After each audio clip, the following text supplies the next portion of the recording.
Hi everyone, Dave Geffin here. I'm a photographer and cinematographer based in New York City. And today we're in the studio with our lovely model, Alex. And we're just simply gonna run you through 6 different ways to change the key light for different effect.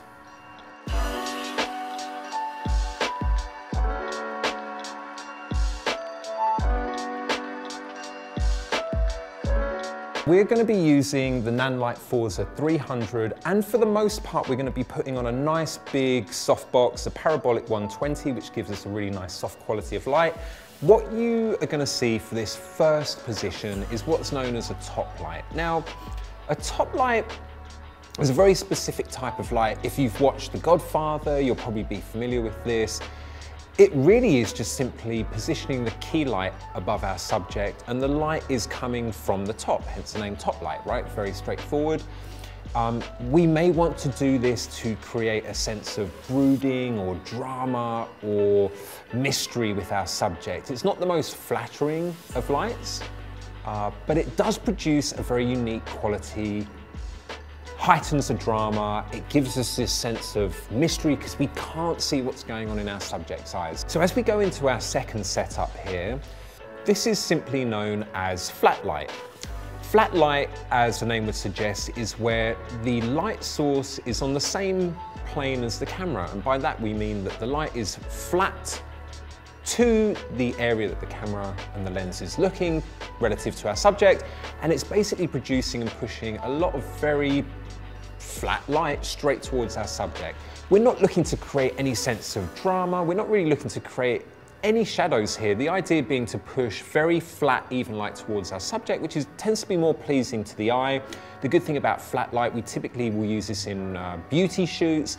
It tends to even out the skin very nicely. Now, the interesting thing about flat light, even though it can be described as kind of boring, if you like, is that you can actually simply change the modifier. So if we take off the softbox, a Parabolic 120, and put the silver dish on, which is going to give us a much harder, contrastier form of quality of light, it actually does change quite a lot. Even though the light itself, the position has not changed relative to the subject, it gives us a lot more punch. It gives a sheen and an increased specularity in the highlights on the skin. And what it's doing is it's changing some of the look and feel of the flat light. And this is something that's important to bear in mind. For different types of key light setups, often without changing the light or the position relative to the subject and the camera, what we can do is we can simply switch out the modifier and we can produce almost like a second option for the same type of light. Sometimes hard, sometimes soft, and then you can also vary it so you can have a little something in between. The next style that we're going to look at here is butterfly light. Butterfly is also interchangeably known as Paramount lighting. When we think of Paramount, we think maybe of Paramount Pictures from the early days of Hollywood, which actually is exactly where this lighting style came from. So what this light is a kind of a variation. It tends to be fairly flat, not too dramatic. We're not positioning the light off to the side, which you'll see later. It's on level and in line with the axis of the subject eye line. The key thing here is it's not creating a huge amount of shadow that's falling to one side of the face or the other. And you can see butterfly or Paramount tends to have a shadow underneath the nose in the form of a butterfly, hence that light. And where that comes from is obviously if the light is positioned on my eye line axis, we're raising it up ever so slightly, and obviously increasing the angle relative to the subject will create shadows, which creates drama in the shot.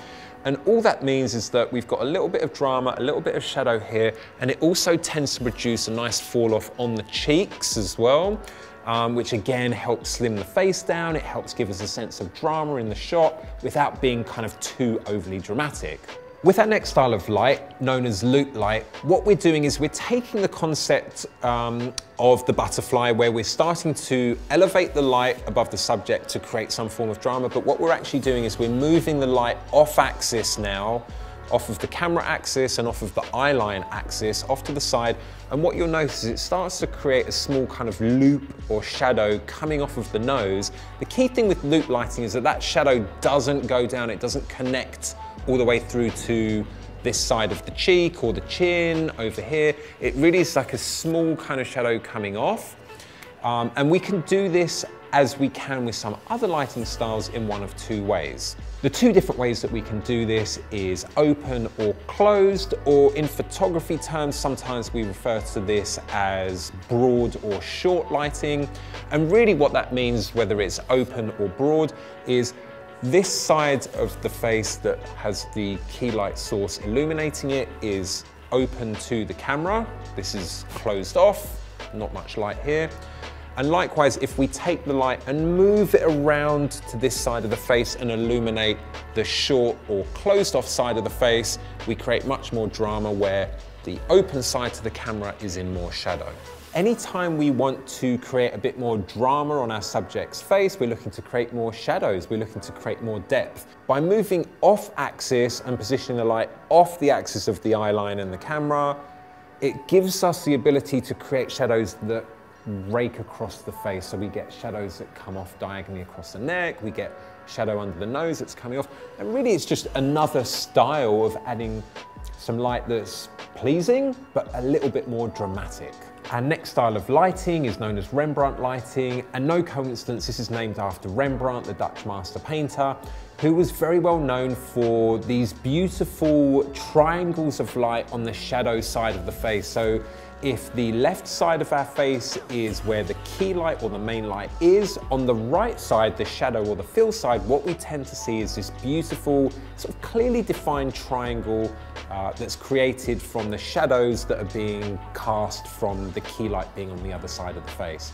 And this beautiful triangle of light tends to be very pleasing, especially when we have this very soft light. It tends just to create a sense of mystery or painterliness around the subject, and it tends to just be a very pleasing yet dramatic form of light. Like we saw with loop lighting, that style, we can also get an open or closed or a broad and short style of Rembrandt lighting depending on how we position our subject's face relative to the key light.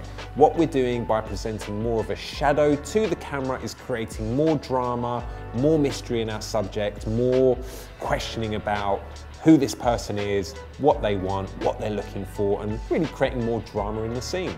For our final style of lighting, we're into split lighting. As the name would suggest, this is where we split the face down the middle. Actually, I'm being lit by split lighting right here. You can see I'm looking straight into the camera and we've got this side of my face in light with this side falling off into darkness. Why would we use split lighting? Split lighting really creates a form of kind of psychological tension in the frame. We've got one side in light, one side in darkness. We're trying to work out, is our character good? Is our character bad? What's going on? And it's a very, very dramatic form of lighting. Split lighting, similar to Rembrandt, similar to loop, can also have open and closed aspects. Again, the open side of the face that's largely being lit, can be lit more with the short or the closed side of the face off camera falling into darkness. And we can reverse that so that we light the short side or the closed side of the face, meaning that we have a tiny bit of light on one side with most of the face falling into darkness, if we want to give even more tension, even more drama into the frame and to our subject. All right, that about wraps it up here. Hope you guys found that helpful. Which one was your favorite? Maybe we missed something that you use that we didn't cover off here. Leave a comment, let us know. We'd love to hear what you think. Thanks very much for watching. See you guys next time.